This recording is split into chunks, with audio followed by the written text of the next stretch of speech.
ہمیں اجازت دی جائے اس میں مداخلہ نہ کی جائے، یہ آئین ہے پاکستان کا۔ یہ کیس تھا، اس پر پورے ملک کے یہ سارے علماء پیش ہوئے، چوٹی کے۔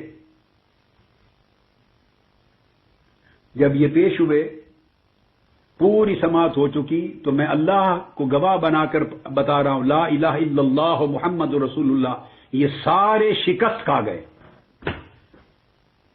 اب یہ اندر کی سٹوری ہے، میں آپ کو آج اندر کی بات بتا رہا ہوں۔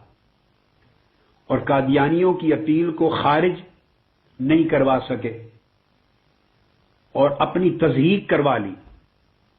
اس میں وہ تحفظ ناموس رسالت والے بھی تھے، تحفظ ختم نبوت والے بھی تھے، علماء دیوبند بھی تھے، اہل حدیث بھی تھے، اہل سنت بھی، سارے تھے۔